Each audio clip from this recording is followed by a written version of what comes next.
أعوذ بالله من الشيطان الرجيم بسم الله الرحمن الرحيم يا بني إنها إن تك مثقال حبة من خردل فتكن في صخرة أو في السماوات أو في الأرض يأتي بها الله إن الله لطيف خبير.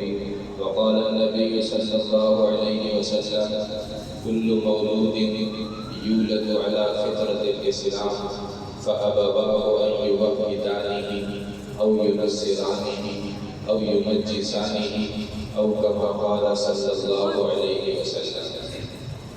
میرے محترم دوست بزرگوں، آج جو میں آپ سے بات کر رہا ہوں اس کا میری بات کا مخاطب بچوں کے والدین ہیں، بچے نہیں. بچے کی تعلیم کے ساتھ ساتھ تربیت پر دھیان دینا اور توجہ دینا یہ تعلیم سے زیادہ ضروری ہے. آپ حضرات کی بخوبی واقف ہیں اس بات سے، تعلیم کے ساتھ ساتھ تربیت بہت ضروری ہے. اور تربیت بچہ کبھی بھی آپ کے کہنے سے تربیت حاصل نہیں کرے گا. آپ اگر بچے کو کہیں کہ بیٹا اتنی دیر موبائل لے کے نہیں بیٹھا کرو، یہ اچھی بات نہیں. آپ بچے کو کہیں کہ بیٹا سائڈوں میں سے بال ہلکے کروانا، اوپر سے بڑے رکھنا، یہ جائز نہیں ہے. آپ کے کہنے سے وہ اس کو سمجھے. آپ اس کو کہیں کہ بیٹا اذان ہو رہی ہو تو سیدھے نماز پڑھنے جایا کرو، وہ بات نہیں سمجھتا. بچہ آپ کے عمل کو دیکھے کہ میرے والد صاحب کیا کرتا ہے. آپ نے دیکھا ہوگا چھوٹا سا بچہ ہوتا ہے 10 مہینے کا، 11 مہینے، سال کا، 1 سال کا بچہ اگر موبائل کو اٹھائے گا تو وہ موبائل اٹھا کر لکھے گا نہیں بلکہ کان پہ لگائے گا. اس کی وجہ کیا ہے کہ اس بچے نے ہمیشہ دیکھا کہ موبائل لے کے اس کو کان پہ ہی لگایا جاتا ہے. اس سے بات ہی ہوگی. کاپی اٹھا کے کان پہ نہیں لگائے گا بلکہ کاپی اٹھا کر اس پہ لکھنا شروع ایکٹنگ کرے گا. وجہ کیا ہے؟ وجہ یہ ہے کہ اس بچے نے دیکھا یہ ہے کہ کاپی پر لکھا جاتا ہے، اس کو کان پر نہیں لگایا جاتا. اسی طرح چاہے نماز پر اگر بچے کو بٹھا دو تو وہ جس طرح بڑے سجدہ کرتے ہیں، رکوع کرتے ہیں، اس کی ایک کرنا شروع کرتے ہیں. وجہ کیا ہے کہ اس بچے نے ہمیشہ یہ دیکھا کہ میری والدہ یا میرے والد صاحب چاہے نماز بچھاتے ہیں اس کپڑے پر وہ نماز پڑھتے ہیں، لہٰذا یہ کپڑا نماز کے ساتھ مختص ہے، وہ اس کپڑے پر آ کے وہ بھی نماز کی ایک کریں. تو بچہ کبھی بھی آپ کے سمجھانے سے، بتانے سے اس کو بات سمجھ میں نہیں آئے گی. بچے کو بات سمجھ میں آئے گی آپ کے عمل سے. آپ اپنے عمل سے بتائیں. اب ہمارے یہاں مسئلہ یہ ہے کہ بچہ کنفیوز، پریشان. وہ کیسے؟ قاری صاحب نے مدرسے میں بتایا کہ بیٹا جب اذان ہو جائے تو سیدھے نماز پڑھنے جانا. بچہ گھر پہ گیا، دیکھا اذان ہوئی، والد صاحب کو دیکھے، والد صاحب تو گھر میں. لہذا بچے کا دماغ یہ سوچنے پر مجبور ہوا کہ قاری صاحب کا ماں کچھ بتا رہے ہیں گھر میں، کوئی بات نہیں، یا والد صاحب کا تو عمل دیکھتے. قاری صاحب نے بتایا کہ سائڈ میں سے انگریزی بال کٹوانا، سائڈ میں سے ہلکے کروانا، اوپر سے بڑے رکھوانا، بیٹا یہ انگریزوں کا طریقہ ہے، یہ جائز نہیں ہے. لیکن بچہ گھر میں جا کے اپنے والد صاحب کا بال دیکھتا ہے، وہ اسی طرز پر کٹے تھے. بچہ کہتا ہے کہ والد صاحب یہاں پر کچھ اور کر رہے ہیں، قاری صاحب مجھے کچھ اور بتا رہے ہیں، سمجھ میں نہیں. اب وہ بچہ گیا، والد صاحب کے جیسے بال کٹوا کے مدرسے کے اندر آیا. قاری صاحب نے کہا کہ یہ بچے کے بال انگریزی سے جاؤ اس کو بھیجا کروا کے. اب یہ بچہ اپنے گھر گیا ہے تو والد صاحب کو لے کر آیا، بجائے گنجا ہونے کے بال ہلکا کروانے کے یہ اپنے والد صاحب کو لے کر آیا. اور والد صاحب اپنے بچے کی سفارش دیتے ہیں کہ قاری صاحب اصل میں گھر میں شادی تھی تو اس لیے اس کے بعد اس طرح سے ہم نے کٹوا لیے، قاری صاحب بٹھا لیتے ہیں تو چلتا. انتہائی ناجائز قسم کی بات. یعنی ہم نے دین پر اتنا عمل کروانا ہے جتنا ہماری چاہت ہے، کہ بس کتنا بنانا ہے، صرف زیادہ نہیں بنانا. اگر قاری صاحب نے ذرا ترغیب دے دی جماعت کی تو وہ بھی ایک دین کا کام ہے، جماعت میں جانا، تبلیغ میں جانا۔ وہ بچہ والد صاحب کو لے کر آیا اور والد صاحب کہتے ہیں کہ اصل میں یہ بھی چھوٹا ہے، اس لیے ابھی اس کو جماعت میں بھیجنا مناسب ہے۔ میرے دوستوں بزرگوں، بات صرف یہ ہے کہ آپ گھر کے اندر بچے کو جو تعلیم مل رہی ہے، ظاہر سی بات ہے مدرسے کے اندر وہ تعلیم بالکل شریعت والی ملے گی، گھر کے اندر اس کو وہ تعلیم نہیں مل رہی، بچہ کنفیوز ہو کہ پتہ نہیں مجھے کرنا کیا ہے۔ والد صاحب کچھ کرتے ہیں، میں نے ہمیشہ یہ دیکھا والد صاحب مجھے کہتے ہیں کہ جب اذان کی آواز ہو جائے تو بیٹا نماز پڑھنے مسجد چلے جائے گا، لیکن میں نے خود والد صاحب کو یہ دیکھا، عام بات کر رہا ہوں، اپنی بات نہیں کرتا، والد صاحب کو یہ دیکھا بچے نے کہ والد صاحب ٹی وی دیکھ رہے ہیں اور جیسی اذان کی آواز آئی تو والد صاحب نے اتنا کیا کہ ریموٹ اٹھا کر اس کی آواز اس کا والیوم اس کو میوٹ کر دیا، آواز اس کی سائلنٹ کر دی۔ میں نے تو صرف یہی دیکھی، والد صاحب مجھے کہتے ہیں کہ بیٹا نماز پڑھنا، والد صاحب خود کیا کرتے ہیں کہ جب اذان کی آواز ہوئی تو والیوم ہلکا کر بند بھی نہیں کیا۔ یہ بچہ آپ کو دیکھ کے سیکھ رہا ہے، پھر یہی بچہ جب عمل کرتا ہے تو آپ لوگ پریشان ہوتے ہیں کہ ہمارا بچہ ایسے، پھر قاری صاحب کے پاس آتے ہیں، قاری صاحب یہ بات نہیں مانتا، تو قاری صاحب سے جب بات منوا رہے ہیں تو آپ سے بارش لے کر آ جاتے ہیں، قاری صاحب کتنا تو چل جاتا ہے۔ تو میں نے آپ کے سامنے خطبے کے اندر حدیث پڑھی، وہ حدیث آپ کو سمجھ میں آئے گی۔ فرمایا کل مولود یولد علی فطرت الاسلام، دیکھیں ہر بچہ، اللہ کے نبی فرما رہے ہیں ہر بچہ فطرت اسلام پر پیدا ہوتا ہے، فطرت اسلام پر، اس کو اگر کوئی بھی نہ ملے وہ اسلام پر خود ہی چل پڑے گا، اگر وہ کسی اور کے عمل سے متاثر نہ ہو، کسی کے بھی عمل سے متاثر، اس کی فطرت اسلام والی ہے، وہ خود ہی اسلام پر چل پڑے گا۔ آگے فرمایا فَأَبَوَاهُ أَن يُوَحِّدَانِهِ، اس کے والدین اسے یہودی بنا دیتے ہیں۔ بڑی سخت بات ہے، استادوں کو نہیں کہا، لیکن ابھی یہ نہیں فرما رہے فَمُعَلِّمُهُ يُوَحِّدَانِهِ کہ اس کا جو معلم ہے، اس کا استاد ہے، اس کو یہودی بنا رہا نہیں، اللہ کے نبی فرما رہے ہیں فَأَبَوَاهُ أَن يُوَحِّدَانِهِ، اس کے والدین اسے یہودی بنا دیتے ہیں، او یُنَصِّرَانِهِ، اس کے والدین اسے نصرانی بنا دیتے ہیں، او یمجسانہ، اس کے والدین ہیں جو اسے مجوسی بنا رہے ہیں۔ یہ بچہ تو فطرت اسلام پر پیدا ہوتا ہے۔ قاری صاحب جب اسلام کا درس دے رہے ہیں، شریعت کی بات کر رہے ہیں، تو وہ بچہ والد صاحب کو اپنے گھر پہ سفارشی بنا کر لے کر آ رہے ہیں، والد صاحب اس کے حق میں سفارش پیش کرتے ہیں کہ اصل میں قاری صاحب یہ تھا، اتنا تو چل جاتا ہے، گویا کہ وہ والد صاحب آ کے قاری صاحب کو سمجھا رہے ہیں، قاری صاحب چلا لیں۔ میرے دوستوں بزرگوں، یہ تو بالکل کوئی طریقہ نہیں، انتہائی معذرت کے ساتھ آپ حضرات سے یہ بات کرنی پڑے۔ دوسری بات، ہمارے یہاں کا مسئلہ یہ ہے اسکول کی تعلیم کو مدرسے کی تعلیم سے زیادہ اہمیت دی جاتی ہے۔ وجہ کیا ہے؟ وجہ یہ ہے کہ اسکول کی تعلیم پر ہمیں جاب لگتی بھی نظر آ رہی ہے، اسکول کی تعلیم سے ہمیں نوکری لگتی بھی نظر آ رہی ہے، سرکاری نوکریاں، پرائیویٹ نوکریاں۔ وجہ کیا بنی؟ اس وجہ سے ہمارا دماغ یہ بنا کہ اسکول کی تعلیم زیادہ اصل ہے، مدرسے کی تعلیم تو بس ایک حد تک ہو بس۔ یاد رکھیے اسکول کی تعلیم کی اتنی اہمیت نہیں ہے جتنی مدرسے کی تعلیم کی ہے۔ اسکول والے آپ کو وہ کچھ نہیں دیکھتے جو آپ کو مدرسے والے دیکھتے ہیں۔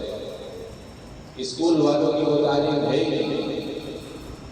ہمارے بہت سارے دوست ہیں، ان کے اپنے اسکول ہیں، آپ یقین کریں کہ 8ویں کلاس کی جو ٹی سی ہوتی ہے وہ 500 روپے میں جگہ جگہ بن جاتی ہے۔ آپ کو بھی پتا ہوگا کہ یعنی یہ اس بات کا ثبوت ہے کہ بچے نے 8ویں کلاس ہمارے اسکول سے پاس کی، یہ 500 روپے میں۔ تھوڑے سے اگر پیسے بڑھا دیں تو میٹرک کی سند بھی آپ کو مل جائے گی، مزید پیسے بڑھا دیں تو انٹر گریجویٹ اور ماسٹر کی سند بھی آپ کو مل جائے گی۔ علماء کرام بیٹھے ہیں، قاری صاحب بیٹھے ہیں، حفاظ بیٹھے ہیں، میں دعوے کے ساتھ یہ بات کر سکتا ہوں، آپ پوری دنیا میں جائیں، صرف پاکستان اور کراچی کی بات، پوری دنیا میں جائیں اور جا کر آپ کہیں کہ میں 1 ارب روپے دوں گا، میں 10 ارب روپے دوں گا، آپ میرے بچوں کی حفظ کی صنعت بنا کے دیں۔ کیا بنا کے دے گا؟ حفظ کی صنعت۔ کوئی مدرسہ کوئی ادارہ آپ کو حفظ کی صنعت بنا کے دے گا۔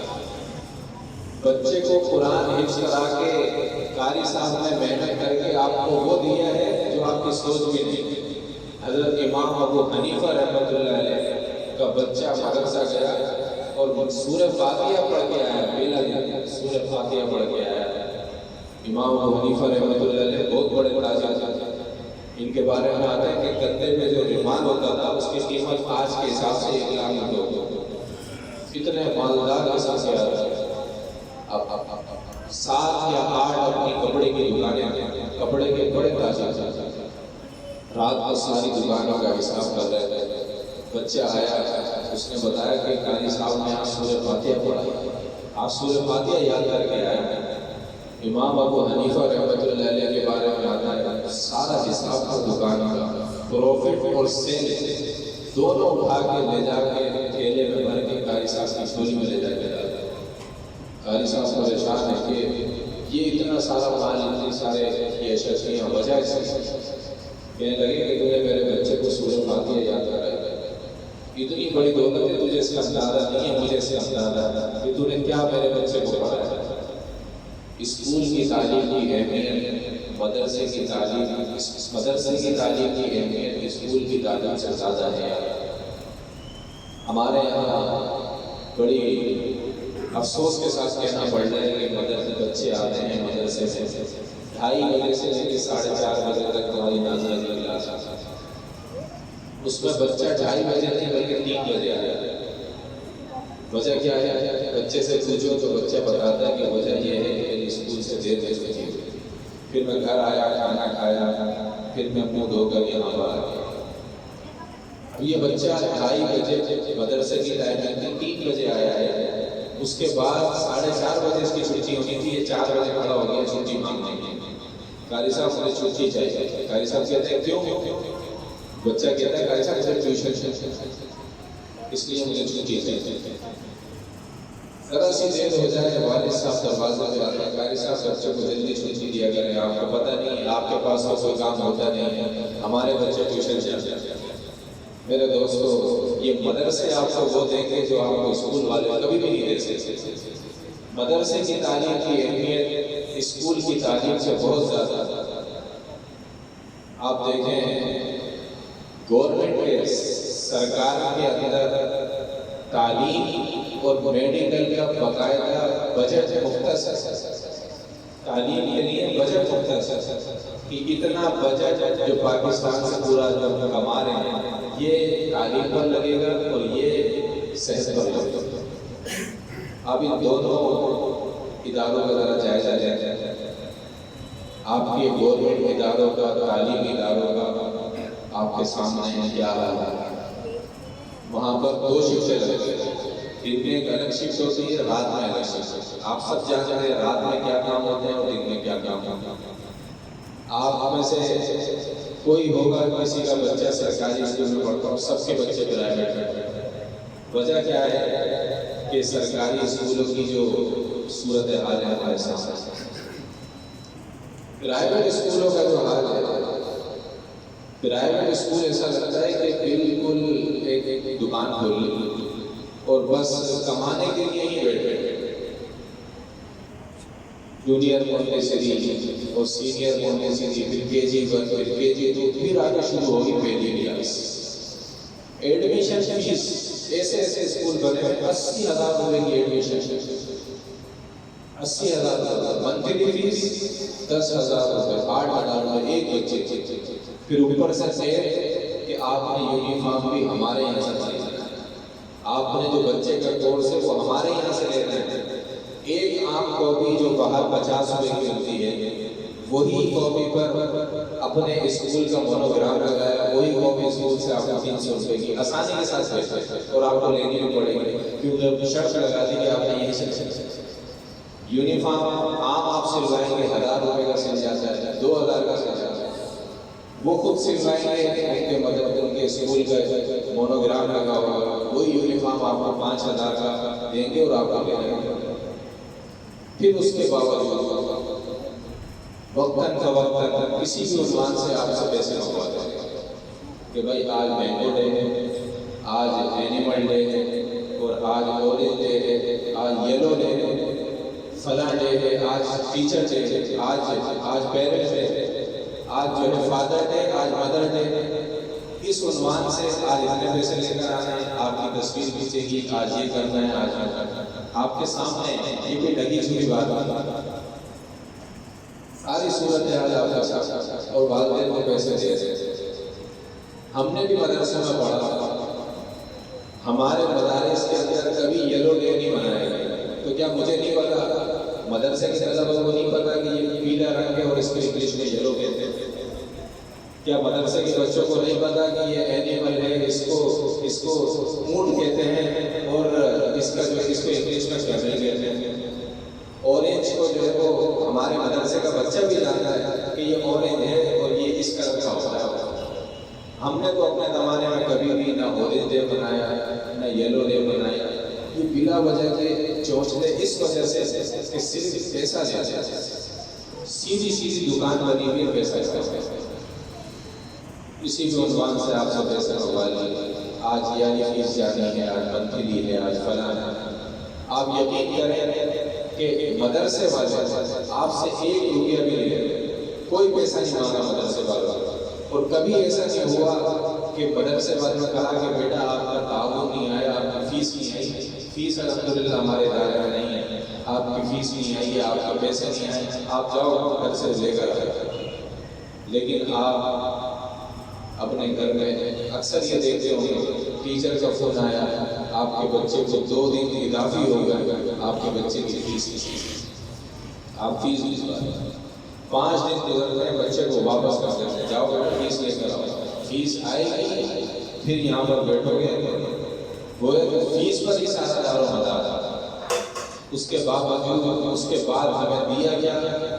ہمیں دیا گیا اکثر صدر آتے ہیں جو مدارس کے نہیں، اسکول کے طلباء ہمیں بلنگ کرتے ہوئے اپنے بالوں کو ایسے کرتے، بالوں پر بلیچ کروایا، اور کونے پر گلی کے نکڑ پر بیٹھ کے کان کے اندر ہینڈ-فری لگی ہے، کوئی کہتا ہے کہ یار نماز پڑھنے چل جاؤ، کوئی کہتے ہیں کہ کپڑے ایسے صحیح نہیں ہے، آپ چلیں میں آنا۔ یہ ہمارے اسکولوں کا حال ہے، اور آپ حضرات کا سامنا۔ یہ تعلیم یہ وہ ہے جس پر حکومت کی طرف سے بجٹ مختص ہے کہ ان کو تعلیم پر کتنا پیسہ لگانا، اس کے باوجود یہ دے گیا ہے۔ ہمارے جتنے بھی افسران ہیں، جتنے بھی اداروں کے یہ انہی اداروں سے نکل کے گئے۔ آپ کسی بھی ادارے میں چلے جائیں گورنمنٹ میں، آپ کا کام بغیر رشوت کے ہوتا ہے، بغیر رشوت کے آپ کا کام۔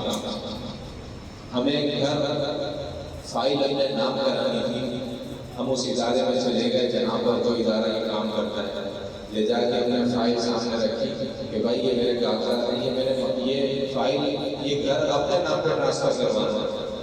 اس نے سارے کاغذات چیک کیے، سارے کاغذات چیک کر کے کہتا ہے کہ بھائی آپ کے سارے کاغذات پورے ہیں، الحمدللہ آپ کے 50,000 روپے لگیں گے اور آپ کا کام ہوگا۔ بھائی اگر میرے سارے کاغذات پورے ہیں تو 50,000 روپے کس بات کا؟ فیس تو 5,000 روپے، 50,000 روپے کس بات کا؟ 1,00,000 روپے کس بات کا؟ وہ فائل واپس بند کرتا ہے اور حوالے کرتا ہے۔ وہ کہتا ہے کہ اگر 5,000 میں آپ نے کام کرانا ہے، آپ کروا کے دکھانا، کام ہو گئی۔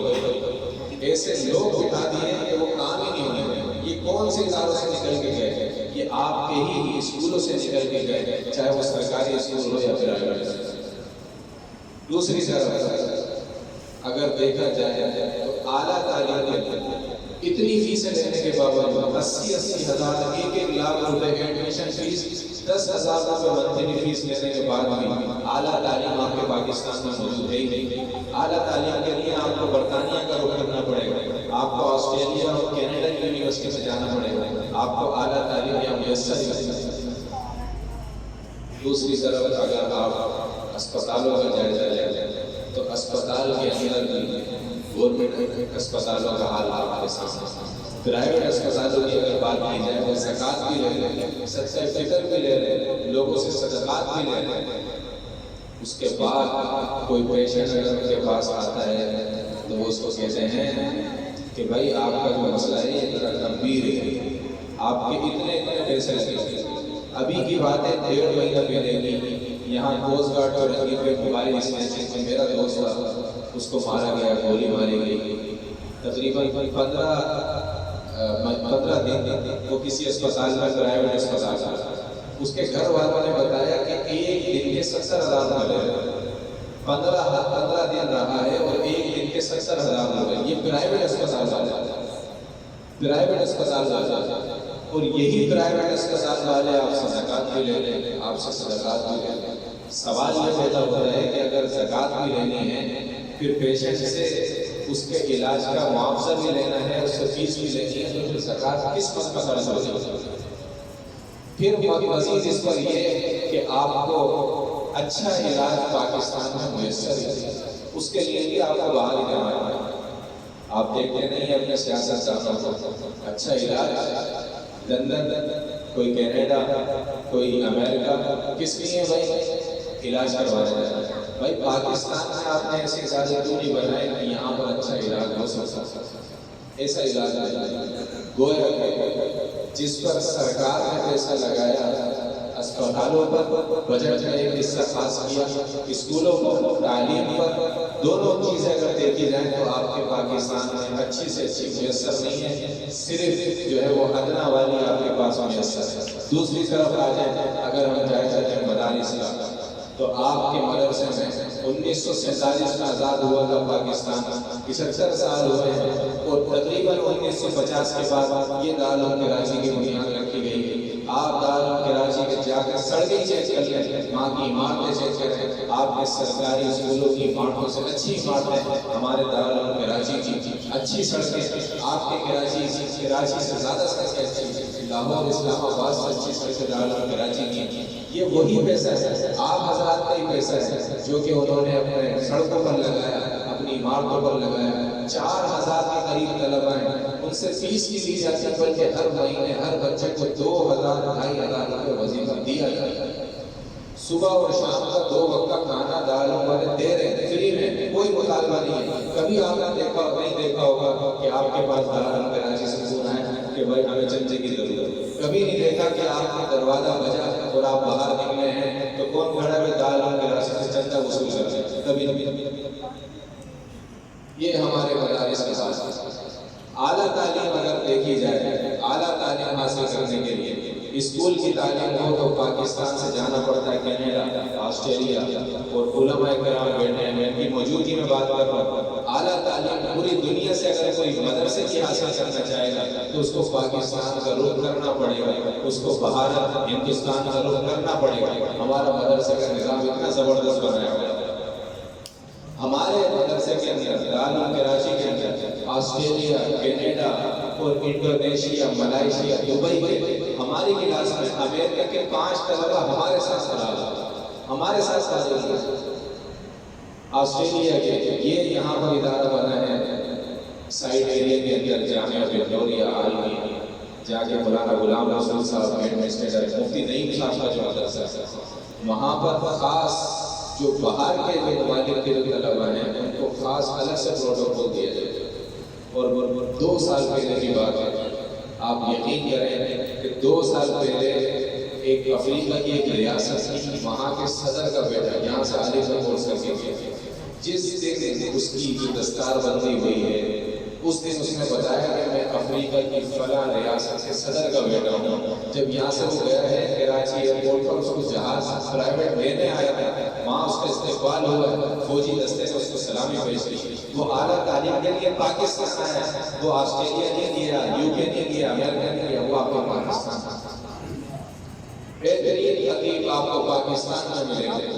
ابھی 1.5-2 مہینے پہلے کی بات ہے، میں نے اپنے دوست کا ایک اسٹیٹس دیکھا، اس کے والد صاحب جا رہے تھے امریکہ. میں نے اس سے پوچھا کس کام سے، کس لیے؟ سفر پہ، تبلیغی سفر ہے؟ کہنے لگے نہیں، میرے والد صاحب کا تقرر ہوا ہے امریکہ کے اندر نیو یارک کی کسی مسجد میں امام لگے. نیو یارک والوں کو امام کی ضرورت پڑی تو انتخاب پاکستان سے ہوا ہے، امریکہ میں امام میسر نہیں. میرے دوستوں بزرگوں، آسٹریلیا پاکستان سے 4 گنا بڑا. مجھے کسی نے بتایا کہ 7 ماہ لگا کر آیا ہوں آسٹریلیا میں، 400 فلس مسجدیں ہیں، پوری 500 مسجدیں۔ ان کو قدر ہے، وہ اپنے بچوں کو علماء بنانے کے لیے بھیج رہے ہیں، حافظ بنانے کے لیے بھیج رہے ہیں کہ یار ہمارا بچہ حافظ بن جائے، ہم اسلام پہ چلنے والے بن جائیں۔ ہمارے یہاں جگہ جگہ گلی گلی میں مدرسے ہیں، قدر نہیں۔ بات ساری یہ ہے کہ قدر نہیں، قدر آ جائے۔ ابھی جیسے قاری صاحب نے بتایا حفظ کرنا کتنی بڑی سعادت کی بات ہے۔ ایک موتی اس کے والد صاحب پہنیں گے، ایک تاج پہنیں گے، اس تاج کے اندر ایک موتی کی چمک ایسی ہوگی جس کے سامنے سورج کی روشنی کی ہلکی پڑ جائے گی۔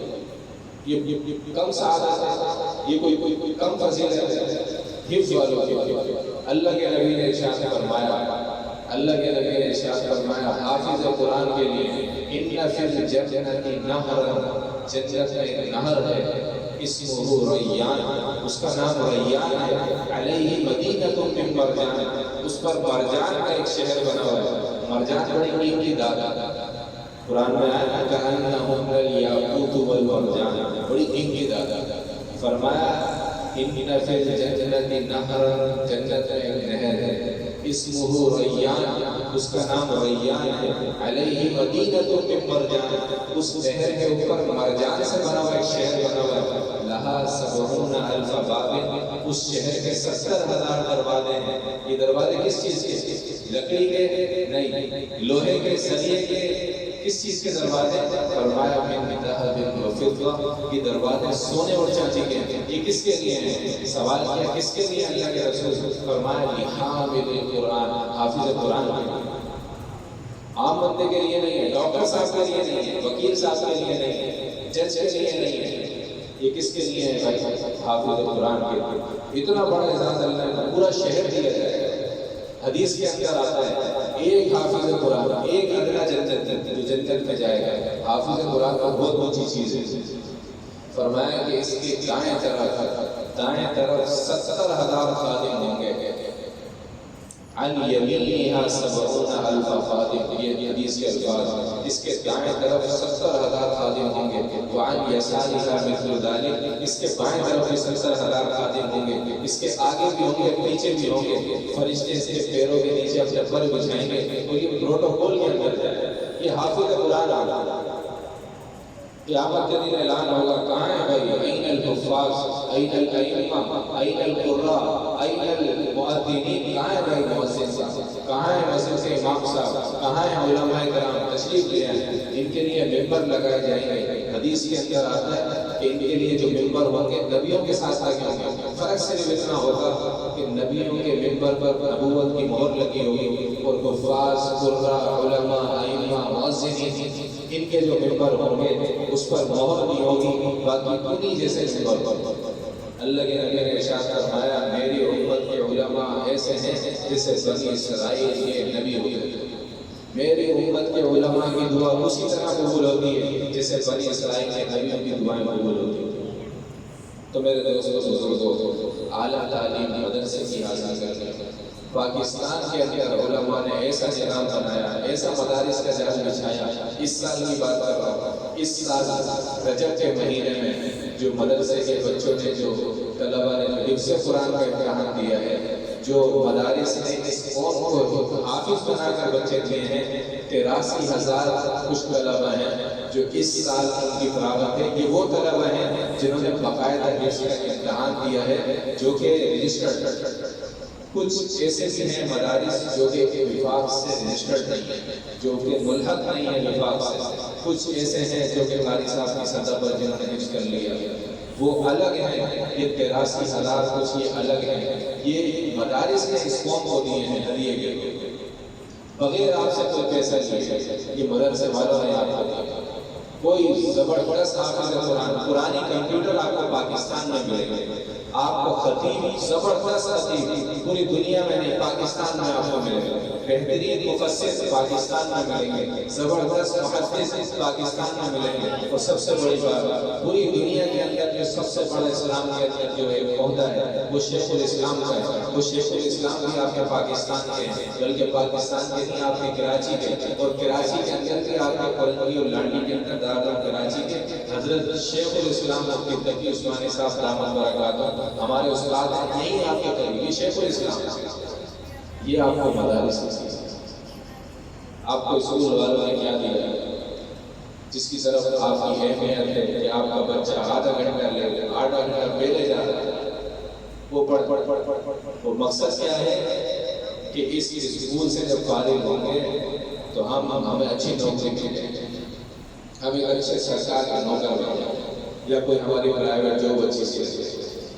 اللہ کے نبی نے ارشاد فرمایا کہ جو نصیب میں ہے قسمت میں اللہ نے لکھ دیا وہ تو تمہیں ملے گا، جو قسمت میں ہے وہ ملنا ہے، اور قسمت میں نہیں ہے تو ایڑی چوٹی کا زور بھی لگا لو نہیں ہے۔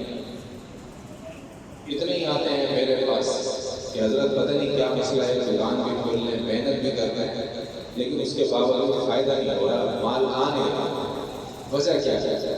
میں ان سے کہتا ہوں کہ مجھے دکھاؤ، لکھا ہوا کہاں ہے کہ محنت پہ ملے گا، دکھاؤ مجھے لکھا ہوا کہاں ہے کہ آپ کی اسکول کی تعلیم پر آپ کو اتنے پیسوں والی جاب مل جائے گی۔ نہیں، کتنے ہی ہمارے سامنے ایسے ہیں جو محنت کر رہے ہیں لیکن کما نہیں رہے، اور کتنے ایسے ہیں بغیر محنت کے کما رہے ہیں، کتنے ہی ایسے ہیں جو گریجویٹ ہیں، ماسٹر کی ڈگری ان کے پاس، پی ایچ ڈی کی ڈگری ان کے پاس، بالکل جاب لیس ہو کے بیٹھے ہیں، ان کے پاس جاب نہیں ہے، ان کے پاس کھانے کو نہیں ہے۔ کتنے ہی ایسے ہیں جو ان پڑھ جاہل ہیں لیکن کروڑ پتی بنے، کروڑ پتی ہے، تاجر بن جاتے ہیں، کتنے آپ کے سامنے آپ کھل جاتے ہیں۔ اللہ کے نبی نے ارشاد فرمایا کہ جس چیز کو اللہ نے تیرے نفع کے لیے لکھ دیا تو کائنات کے سارے انسان اور جنات بھی مل جائیں، اگر اللہ نے نفع دینا ہے تو یہ سارے انسان اور جنات بھی روک نہیں سکتے نفع سے، اور اللہ نے جس چیز کو مقدر کر دیا کہ اس چیز سے تجھے نقصان پہنچانا ہے تو سارے جنات اور انسان مل جائیں اور اس کو روک لیں کہ نہیں ہم نے اس کو نقصان نہیں دینا، فرمایا کہ اس کو نقصان دینے سے نہیں بچا سکتے اللہ نے، کیونکہ اس کے لیے نقصان کا ارادہ کر دیا۔ میرے دوستوں بزرگوں، یہ ساری بات کرنے کی صرف وجہ یہ ہے کہ آپ کم از کم اتنی اہمیت کو دیں جتنی تعلیم اسکول کی تعلیم کو اہمیت دیتے ہیں، اتنی ہی اہمیت مدرسے کی تعلیم۔ دوسری بات، اصل جو علوم ہے، میں نے ساری بات اس کی کہ اصل جو علوم ہے، علم جس کو کہا جاتا ہے حدیث کے اندر، جس کو اللہ کے نبی نے علم قرار دیا، یہ جو بایولوجی، سائنس اور یہ انگلش اور یہ جتنا بھی انجینئرنگ، سول انجینئرنگ، جتنا بھی علم ہے، یہ علم نہیں ہے، یاد رکھیے ساری معلومات، یہ معلومات ہے۔ علم کیا ہے؟ اللہ کے نبی نے ارشاد فرمایا العلم علمان، علم تو صرف دو ہیں، علم صرف دو ہیں، علم الفقہ و علم الابدان، علم یا تو دین کا ہوگا، علم فقہ ہوگا، یا پھر بدن کا علم ہوگا، ڈاکٹر بنا دیا، کسی کو طبیب بنا دیا، یہ دو علم بس، اس کے علاوہ بایولوجی، کیمسٹری، فزکس اور یہ جتنی بھی میتھ ہے، انگلش ہے، جو کچھ بھی ہے، یہ سارا معلومات ہے، یاد رکھیے گا علم ہے۔ اللہ کے نبی نے فرمایا العلم علمان، علم الابدان و علم الادیان، علم صرف دو ہیں، ایک بدن کا علم ہے، جسم کا علم ہے یعنی ڈاکٹری جسے کہتے ہیں حکیمی علاج، اور دوسرا علم کون سا ہے؟ وہ دین کا علم ہے۔ تو اپنے بچوں کو دینی علوم سکھانے کی طرف لے کر آئیں، یہ دینی علوم وہ علوم ہیں جو نہ صرف دنیا میں کام آئیں گے بلکہ موت کے جھٹکے پر بھی یہ قرآن کام آئے گا، قبر کے اندر بھی یہ کام آئے گا، اور حشر کے اندر جب ترازو میں تولا جائے گا یہ قرآن اس کے اندر بیٹھ کے اس کے اعمال کو وزن کرے گا، اور یہ جنت میں جانے کے بعد بھی کام آئے گا۔ میں سال لگا رہا تھا ڈیرہ اسماعیل خان میں میری تشکیل تھی، میں اکثر اپنے بیان میں یہ واقعہ سناتا ہوں، سال میں چل رہا تھا، ڈیرہ اسماعیل خان میں میری تشکیل تھی، وہاں پر ایک جج تھے جو وکیلوں کو پڑھاتے تھے اس اسکول میں، لاء کالج کے اندر وہ لیکچرار تھے، وہ پورے سفید، ان کی داڑھی سفید، بال سفید، اور حتیٰ کہ ہمیں یہ بھی سفید تھے۔ وہ مجھے کہنے لگے کہ آؤ میرے گھر چلو، مجھے اپنے ساتھ لے گئے، اپنے 3 بچوں کو میرے سامنے لا کے بٹھایا، تینوں بچے ان کے کوئی 20 سال 18 سال کا لا کے بٹھایا، اور جب میں ان کے کمرے میں ڈرائنگ روم میں داخل ہوا تو 3 دیواروں پر کتابیں زمین سے لے کے اوپر تک فائلیں اور کتابیں لگی، مجھے کہنے لگے کہ یہ وہ کتابیں ہیں جو مجھے ساری زبانی یاد ہیں، ساری کتابیں مجھے زبانی ہیں، اور یہ وہ فائلیں ہیں جو میں وکیل تھا تو یہ کیس لڑکی کی فائلیں جیتی تھی، یہ وہ ساری فائلیں لگی ہیں۔ اور اس کے بعد اپنے بچوں کو بلایا، کہنے لگے یہ تینوں بچے حافظ ہیں، آپ ان کا جائزہ لیا۔ میں نے ان کا جائزہ لیا، مجھے ایک بات کی بڑی عجیب لگی، کہنے لگے مفتی صاحب میں نے یہ ساری کتابیں یاد کی ہیں زبان، یہ ساری کتابیں مجھے زبانی یاد ہیں، لیکن مجھے افسوس اس بات کا ہے کہ میری گاڑی سفید ہو گئی، میرے بال سارے سفید ہو گئے، اب میرے مرنے کا وقت قریب ہے، موت کا جیسی جھٹکا ہے کہ یہ کتابیں میرے کسی کام کی نہیں، یہ قبر میں میرے ساتھ کتابیں نہیں رہیں گی، یہ قبر میں میرے کسی کام نہیں آنے والا، اور ہو سکتا ہے کہ یہ وبال جان آ جائے، یہ ہو سکتا ہے کہ عذاب کا ذریعہ بن جائے کہ تم نے اتنی ساری کتابیں تو پڑھی، قرآن سمجھ کر نہیں پڑھا۔ پھر ابھی تینوں بچوں کو بٹھایا، کہنے لگا کہ یہ مفتی صاحب کے تینوں بچے ہیں، جن کو میں نے ایک کتاب یاد کرائی ہے، لیکن وہ کتاب ایسی ہے کہ قبر کے اندر ساتھ میں میں نے اتنی ساری کتابیں یاد کی، یہ موت کے جھٹکے پر میرا ساتھ چھوڑ دیں گے، میں نے ان کو ایک کتاب یاد کرائی ہے، یہ قبر کے اندر بھی ساتھ چلے، کتنی بڑی بات ہے۔ میرے دوستوں بزرگوں، اپنے بچوں کو ٹھیک سے قرآن کی طرف لے کر آئے، آپ ان کے فضائل سنیں، تعلیم ہوتی ہے فضائل اعمال کے اندر، فضائل قرآن میں سے آپ پڑھیں قرآن کے کتنے فضائل ہیں، ایک لفظ پر اللہ کیا کچھ دے رہا ہے۔ حدیث کے اندر آپ لوگ واقعہ سنا کر میری بات باقی ہو گئی، پھر انشاءاللہ آپ سے اجازت چاہوں گا۔ حدیث کے اندر آتا ہے کہ ایک جنتی دیکھے گا آسمان پر اپنے سے اوپر کہ ایک ستارہ چمک رہا ہے، وہ اللہ سے کہے گا کہ اللہ یہ جو ستارہ اتنی اوپر چمک رہا ہے، وہاں تک میری پہنچ ہی نہیں ہے، میری نظر بھی وہاں تک پہنچنے سے عاجز ہے، وہ اتنی اوپر ستارہ چمک رہا ہے، یا اللہ یہ اس میں تو بڑا کوئی اونچا کام کیا ہو جو اتنے بڑے مرتبے پر پہنچ گیا، اتنا اونچا چلا گیا مجھ سے، تو اللہ پاک فرمائیں گے کہ نہیں، اس نے کوئی خاص عمل نہیں کیا، بلکہ اس نے دنیا میں رہتے ہوئے صرف ایک مرتبہ اس سے زیادہ سبحان اللہ کہہ دیا تھا، صرف ایک مرتبہ، اور کوئی خاص عمل نہیں، یہ ایک مرتبہ سبحان اللہ اس نے تعریف کے سے اتنا اوپر چلا گیا۔ آپ اندازہ کریں کہ آپ کا بچہ جب حافظ قرآن بنے گا تو کتنا اوپر پرواز کر کے جائے گا۔ اللہ کے نبی نے ارشاد فرمایا کہ اللہ پاک قیامت کے دن فرمائیں گے اقرأ ورتقل ورتل کما کنت ترتل فی الدنیا، فرمایا کہ حافظ قرآن سے پڑھتا جا اور اپنے درجات پہ چڑھتا جا، فإن منزلک عند آخر آیۃ تقرأها، فرمایا کہ تیری منزل کوئی ہوگی جو تیری آخری آیت پہ پہنچے گا، وہیں تیری منزل ہے۔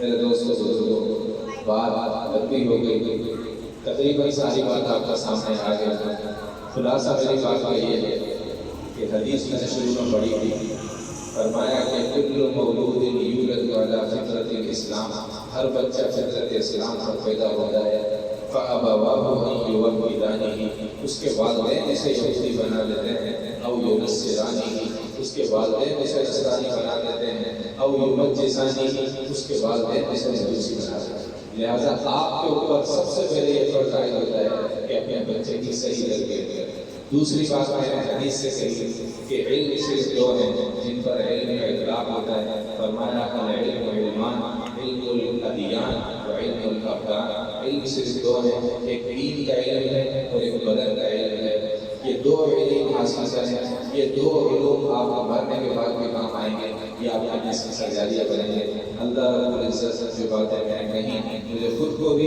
اور آپ حضرات کو بھی یہ باتیں سمجھنے کی اور ان پر عمل کرنے کی توفیق عطا فرمائے۔ وآخر دعوانا الحمدللہ۔